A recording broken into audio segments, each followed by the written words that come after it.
Good morning, everyone. I will start my question paper discussion on NEET MDS 2023. So, if you observe the NEET MDS 2023 question paper, a lot of questions were asked from general surgery, general medicine, and pharma. Okay, also from embryology.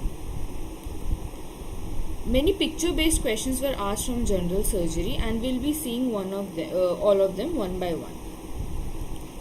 So the first question is, what is the drug of choice for absence seizure? Okay, so let's understand first what is absence seizure.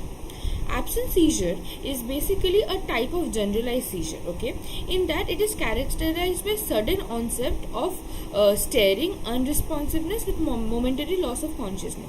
So basically the child will be doing something and suddenly the child will start looking into the blank, into the space. Okay, the parents think sometimes that the child is daydreaming, but actually the child is undergoing absence seizure.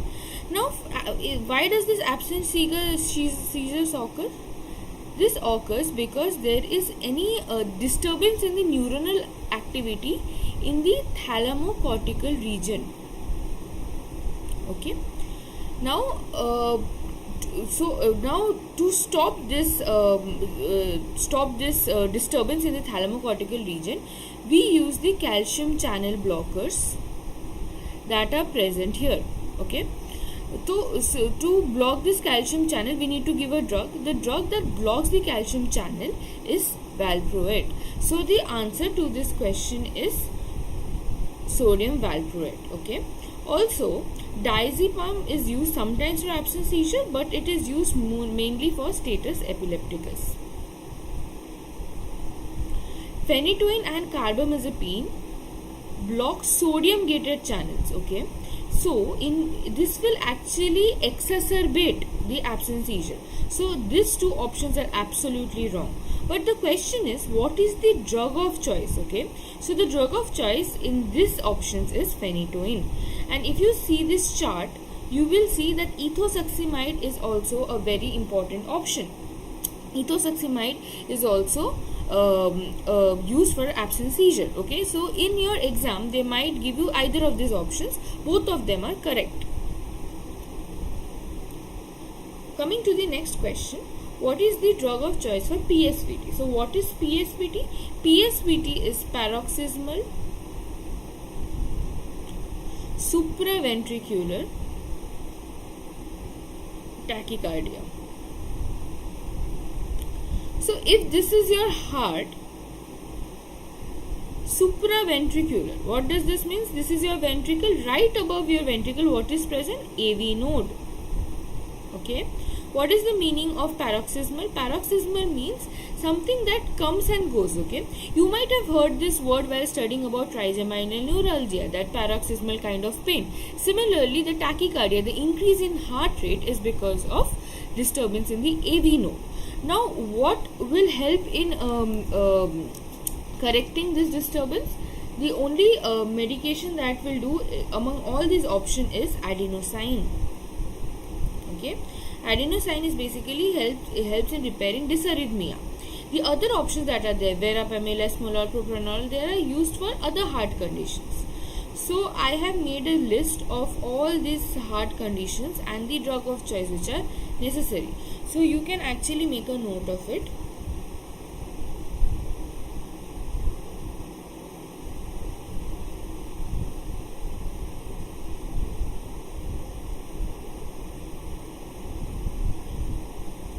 So for example, if you see stable angina, or you can see for stable angina we use sublingual nitroglycerin, which is very important. Okay, also you can see for hypertension we use thiazide diuretic. So all of them are very important and you should be learning all of these things. Okay, you can click a picture or make a note of this. Coming to the next question, what is true yeast? Okay, so what are the options? Candida albicans, Cryptococcus neoformans, Histoplasma, and Aspergillus. Okay, so now let's understand what are the kinds of yeast. Okay, so there are basically 4 forms: yeast-like fungi, molds, and dimorphic fungi. Okay, so true yeast are usually round or oval in nature. Okay, yeast-like fungi. Now second form is hyphae form. Okay, they are branched basically. Now the branched forms are present in molds. Okay, and a mixture of this branched form and this oval forms is known as yeast-like fungi. So example of yeast is Cryptococcus neoformans. It causes meningitis. Okay, what is the example for yeast-like fungi? Candida albicans. For molds, it is Aspergillus penicillium. What is dimorphic fungi? It is very interesting. So in the host tissue, it behaves like yeast, that is, it is oval in shape. But when it is present in soil, it is in hyphae form. So it changes its form, right? Once it is in oval morphology, once it is in branch morphology. So what do we call it? Dimorphic fungi. Blastomyces is an example of it. Okay. So over here, like you can see very clearly, Cryptococcus neoformans is the answer to that question.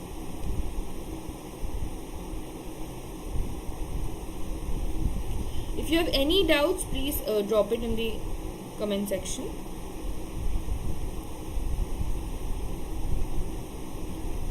Now coming to allopurinol and xanthine oxidase inhibition is type of what?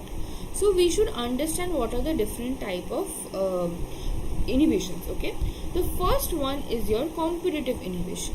So what happens? Imagine this is your enzyme. Okay, so this is the active site of the enzyme. Now a substrate will come and sit in this enzyme, and then any biochemical reaction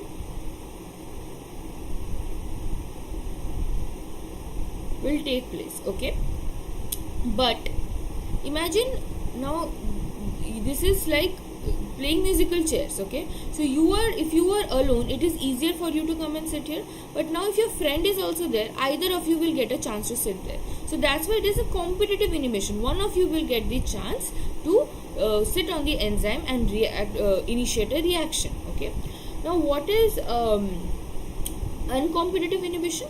So what happens is that in this enzyme, when the substrate will come and sit in the active site and they will form the enzyme and substrate complex, only that time the other substrate can come and activate it. So that is known as the uncompetitive inhibition. It can only act when there is an enzyme substrate combination. Okay, what is non-competitive inhibition? Basically they go and sit in allosteric site, so not the active site. They will go and sit in any other site and then they will deactivate the enzyme.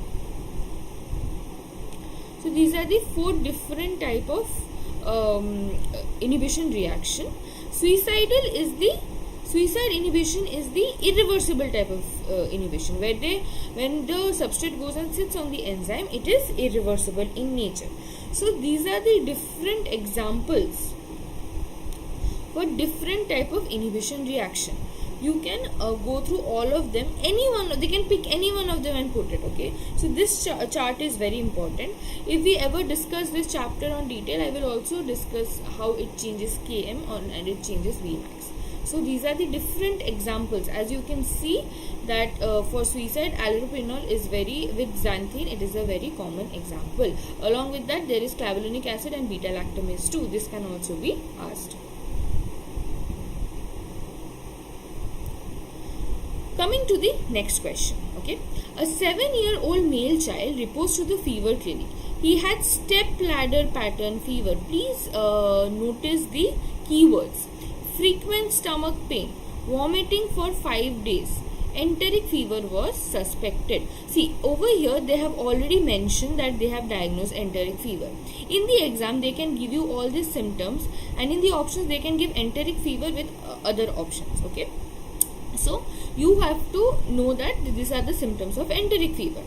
Now, which of the following would be the best investigation that needs to be evaluated immediately? So now let's understand the concept. Okay, so in enteric fever is caused by Salmonella typhi. Now imagine you are affected initially. This Salmonella typhi will only be present in your blood. From your blood, it will go to your GI tract.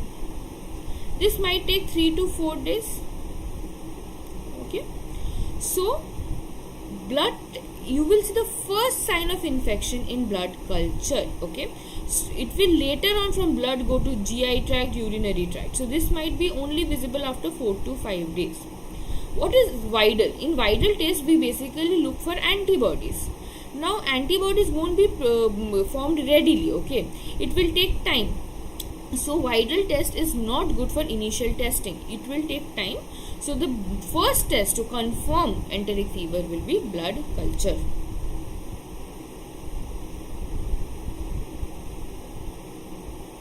Now, let's look at the clinical features, okay? There could be fever, there could be headache, myalgia, bradycardia, constipation, diarrhea. End of first week, now you can see that it has completely spread. So there is diarrhea, there is abdominal distension, there is rose spots on trunk, there is splenomegaly, cough. So these are the important symptoms in the first week. And there will be more complications in the end of second week. Okay. Over here also it is written. It is taken from Davidson.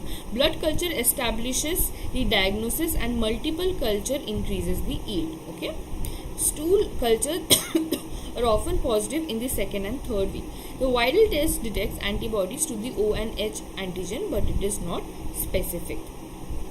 Any doubts so far? You all can ask me.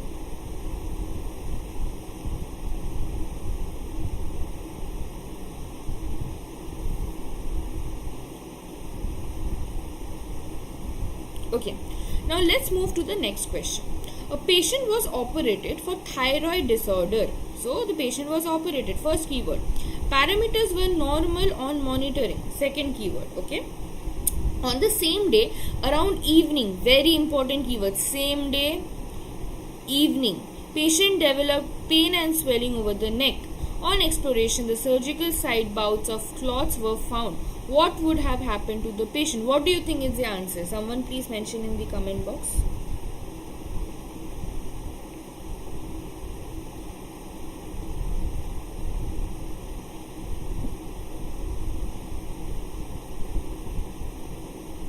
Anybody? Any answer? What could be the answer? First, second, third, fourth option.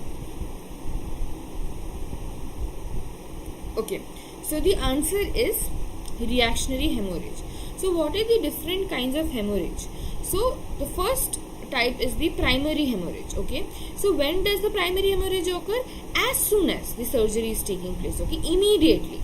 When does reactionary hemorrhage takes place? Within 24 hours. This is very important. And as you can see in the question that it happened in the same day later in the evening. So it is within 24 hours. Secondary hemorrhage takes place 5 to 10 days post surgery. Okay. And malignancy, it is usually associated with any tumor or any form of carcinoma. And also for secondary in reactionary hemorrhage, you can also see clots. Okay, there will be dislodgement of clot. So you can see, if we see this slide, there we have what? So we know that it is occurs on the same day in the evening. So within 24 hours, we can see formation of clots. So this is strongly suggests that the answer is reactionary hemorrhage.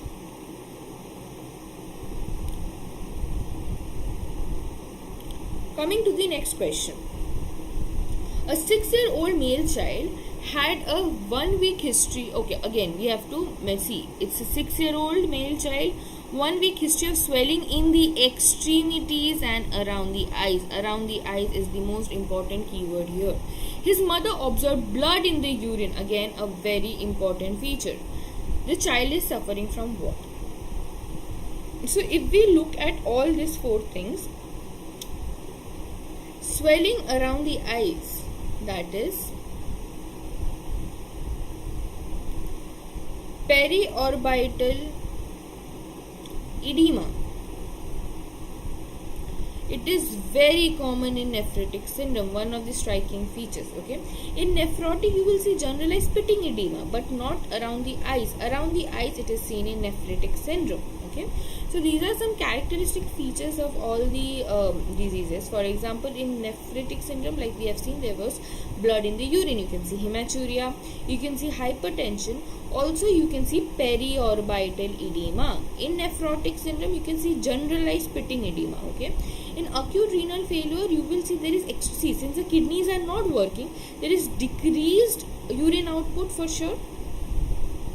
Also, apart from that, since there is decreased excretion, there will be no excretion of creatinine, no excretion of potassium. So there is increase in creatinine and increase in potassium. Okay, and renal calculi, one of the very common features is colicky like pain. That is, and also you will feel like stone like thing in your when you will have pain.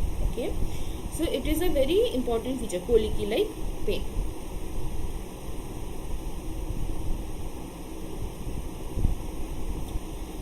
Coming to the next question, a 32-year-old obese woman had polyphagia, polydipsia and polyuria. She was on irregular diabetic treatments for 3 months. Her FBS was found to be 140 mg per deciliter and postprandial blood sugar was 240 mg per deciliter. Which of the following would ideally suit the patient's follow-up? So you have to look for the keyword. It is over here mentioned what will be used for patient's follow-up, and over here you can see the patient was already diagnosed for diabetes. She showed the characteristic features of diabetes. She was on medication but she was irregular, so she was already on diabetic medications. So we need follow-up. We need to know the entire history of those 3 months. So the best test for that is HbA1c. The other test, the glucagon levels, are used to check hypoglycemia or glucanoma. Okay, insulin levels are checked to see insulin resistance, and glucose tolerance test is best when you are trying to make a diagnosis, but over here diagnosis was already made, so we are going to see the HbA1c level. Coming to the next question, a 60-year-old male, again very important, in the beginning only they have given the keyboard, 60-year-old male, chronic smoker, has dyspnea, non-productive cough, pursed lip breathing, chest tightness, normal waist, diagnosis of the patient. I think this is a very direct question. I mean, all of these characteristics are only and most importantly seen in COPD. Okay, in fact, in interstitial lung disease, it is usually caused because of any occupational hazards. Okay,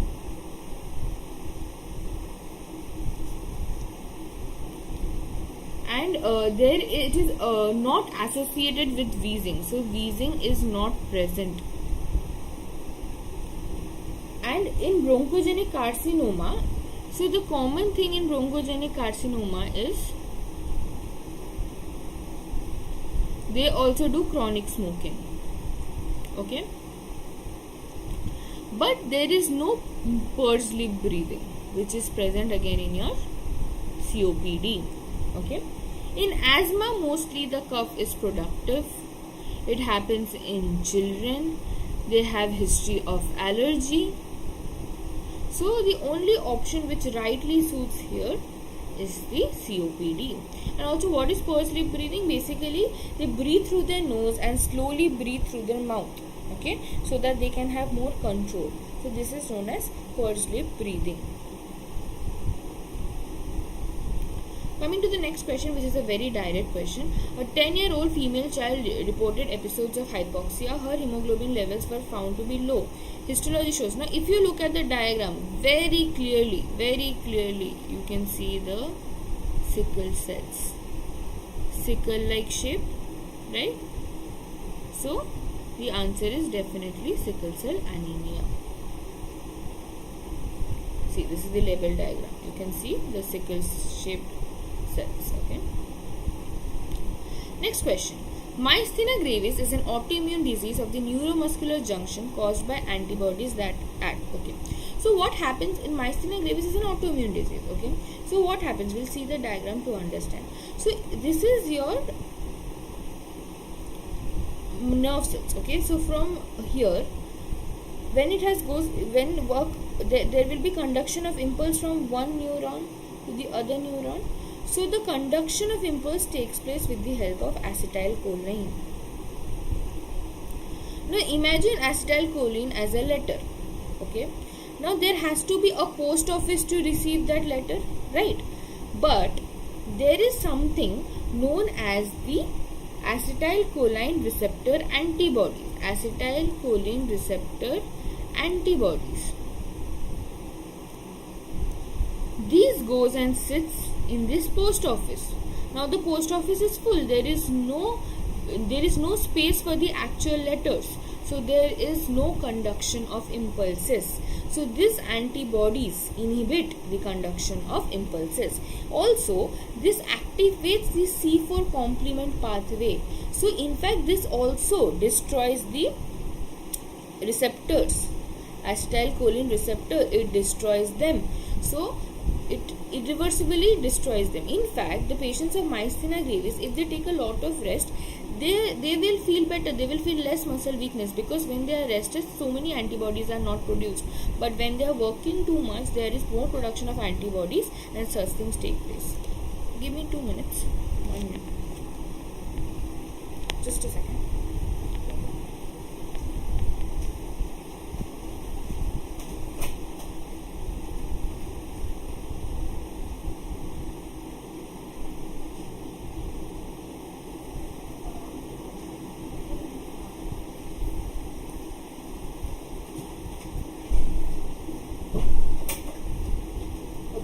Sorry. So like I explained, so it irreversibly damages the acetylcholine receptor, and that is how the person has myasthenia gravis. So what receptors get affected? Nicotinic receptors, nicotinic acetylcholine receptors. Coming to the next question, a 43-year-old female was diagnosed with a necrosed limb for which she was operated on.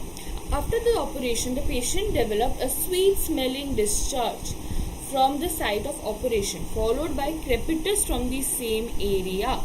What is the possible causative organism? So if you read, it's an old female, has a necrosed limb, has sweet-smelling discharge. These are all the symptoms of gas gangrene. And which organism causes gas gangrene? It is Clostridium perfringens, as we know it. Okay. Gas gangrene is a special form of wet gangrene caused by gas-forming Clostridia, which gain entry into the tissue through open contaminated wounds, especially in the muscles, or as a complication of operation on colon, which normally contains Clostridia. Okay, and as you can see, Clostridial perfringens type A most commonly causes gas gangrene. Now coming to the next question, that is antibiotic prophylaxis. I am pretty sure you must have seen it in your viva, in your exams, or during rounds also. A very common question that is asked is infective endocarditis. Examiner's favorite question, right? So what happens in infective endocarditis? Microorganisms come and attack the walls of the heart. Okay, so for that we give antibiotics. So antibiotic prophylaxis is given for prosthetic valve replacement. Now there are two types of infection, okay, acute and subacute.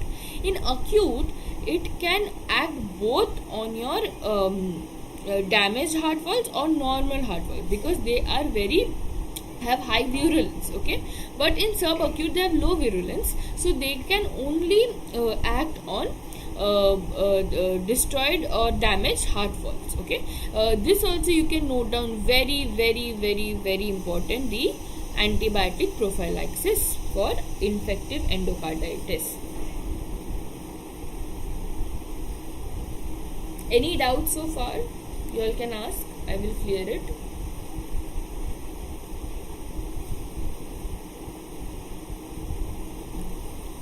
The next question is, cross infection in hospital is best prevented by.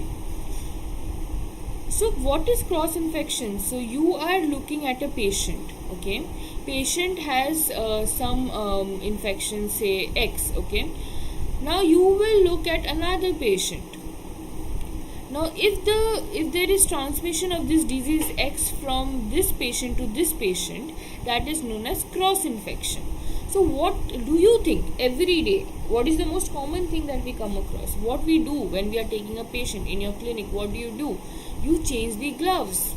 You wash hands. These are the most basic protocol you do so that there is no cross infection or contamination. So proper hand hygiene, according to WHO also, proper hand hygiene is the most important criteria for preventing cross infection. Okay.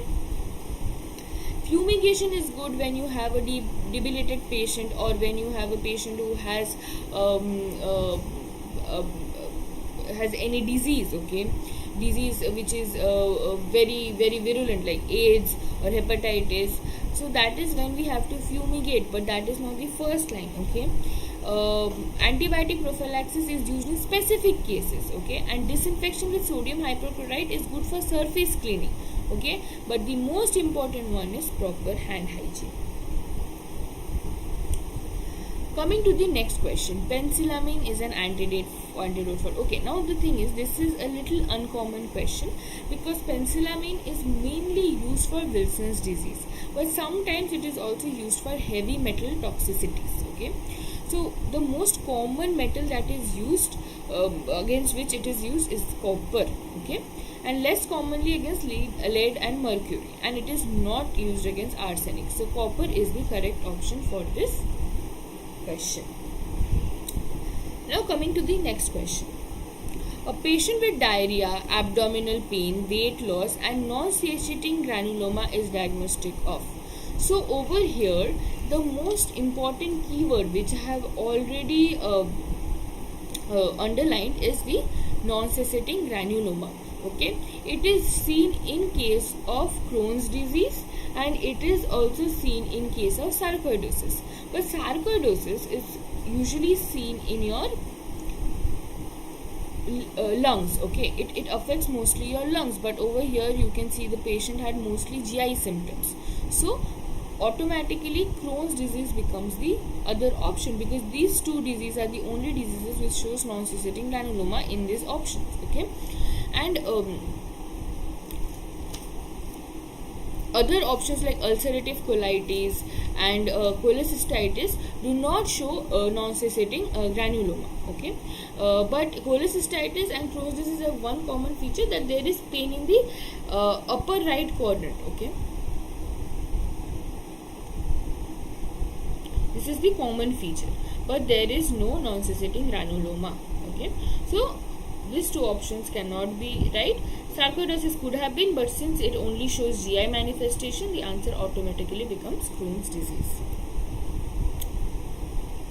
So these are the common symptoms of Crohn's disease: abdominal pain, chronic diarrhea, weight loss, fatigue, fever, mouth ulcers, perianal diseases, nausea and vomiting. Coming to the next question.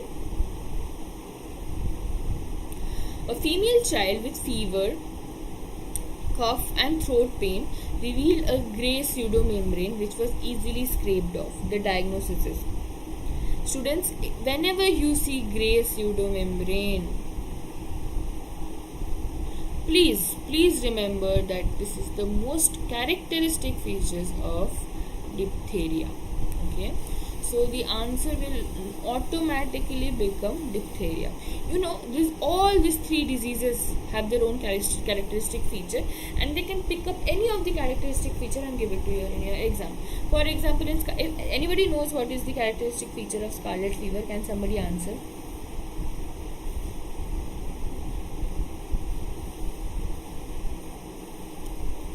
So for scarlet fever, it is strawberry tongue or raspberry tongue or rashes. These are very common features of scarlet fever. For gonorrhea, it is purulent discharge, okay. For candida, we all know, I think this is also a very favorite question of so there is white curd like plug. Okay, so they might pick up any of these options, okay, and ask you the questions. So whenever you're studying, just don't study the question and the answer. Try to look for the questions in the other options also, because that is how they repeat questions. Okay, so next year they might give you of scarlet fever, they might give you of candida. So this is how you're supposed to study. Okay, so as you can see, it is mentioned in Schaeffer's. The pseudomembrane is seen on the tonsils. It is a wash leather elevated greyish green membrane with a well-defined edge surrounded by acute inflammation. Now coming to the next question. Okay, so in 2023, two questions were asked from one is this parathyroid develops from which pouch, and auditory canal develops from which pouch. Okay, so it is very important that you thoroughly remember this table. If needed, print it, put it on your wall, look at it every day, you will remember it. Okay, so from first pharyngeal we see tympanic cavity, auditory tube, inner surface of eardrum. From second pharyngeal pouch you can see palatine tonsil and tonsillar fossa. From third pharyngeal pouch you can see thymus, inferior parathyroid glands. From fourth pharyngeal pouch you can see superior parathyroid glands and thyroid gland. From fifth pharyngeal pouch you can see ultimobranchial body. So mostly they ask from first, second, third only, or fourth, but you need to know it very well. Make mnemonics, make anything, but make sure you know it thoroughly. Okay. Okay. Coming to the next question. A paraplegic patient, bedridden, was suffering from hip trauma. Post surgery, she was bedridden for 3 months and developed severe ulcers. You can see it is present in the posterior part of the body. The patient is bedridden for 3 months, already had a surgery. This is a classic example of pressure ulcer. Okay, because arterial ulcers are usually seen near vessels. It is seen in extremities. Malignant ulcers are usually associated with any form of malignancies, okay, like Marjorin's ulcer. And traumatic ulcers should have any history of trauma. Okay, so automatically by looking at the picture, by looking at the keywords, the answer becomes pressure ulcer. So they might give the other options also in the exam. So you need to know, look at the pictures for these exams. They might pick up the pictures, look at the pictures, learn the pictures. This is how you will be able to answer it. Okay, this is a very direct answer. Ototoxicity is seen in it is seen in furosemide. Okay, ototoxicity, furosemide. Remember this. There is nothing to explain in this. This is a very direct question. What is ototoxicity? It manifests as deafness, vertigo, and tinnitus, and is due to damage to hair in inner ear. So like I told you, there were two questions. First pharyngeal pouch gives rise to auditory tube. So learn this table. Again I have put this table. Take a screenshot, learn it properly. Okay. Next question. A 46-year-old patient had severe cramping pain in the lower leg after strenuous exercise. Cramping pain, lower leg, strenuous exercise. He felt numbness on the same side.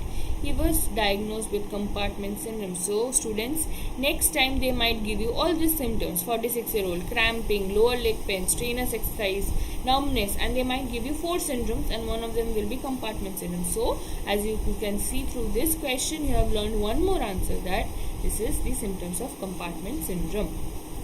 And for compartment syndrome, we always go for fasciotomy. Okay, you can, as you can see the picture, this is a treatment known as fasciotomy. Okay, so fasciotomy is indicated in acute and chronic compartment syndrome. The complications can be infection, scarring, nerve injury. The signs of compartment syndrome: pain, pallor, paresthesia, pulselessness, paralysis, poikilothermia. Okay. Coming to the next question, what is the treatment for nephrotic syndrome? So the first line treatment for nephrotic syndrome is prednisolone. Okay, others are second line or rarely used. So the first line of treatment for nephrotic syndrome is prednisolone. Coming to the next question, which of the following drugs are used to dilate cerebral vessels? Okay, now if you look at the other option, Verapamil, diazepam, nifedipine, all of them are used for heart conditions. The only drug which can cause the blood-brain barrier and cause vasodilation is nimodipine. So nimodipine is the only drug among all these options which can act on cerebral vessels to dilate them. So they are usually used in case of subarachnoid hemorrhage. If you all have any doubts, you all can drop it in the comment box. So the last question. A female patient reported to the clinic with a history of ulcer in the nasal fold with rolled out edges with no further symptom. The best diagnosis would be, okay, so there are two keywords. Okay, one is the female patient obviously, but it is also seen in nasal fold with rolled out edges. Okay, so the answer is basal cell carcinoma, because basal cell carcinoma is usually seen in nose, cheeks, forehead, nasolabial folds and eyelids. So you can see it, and it is a characteristic feature of basal cell carcinoma. Okay, so these are the questions. When you are learning from questions, you have to learn it like this. For example, this is the first question, right? So you can see that they have, you make a notebook, okay, 2023, or just write something, and you have to make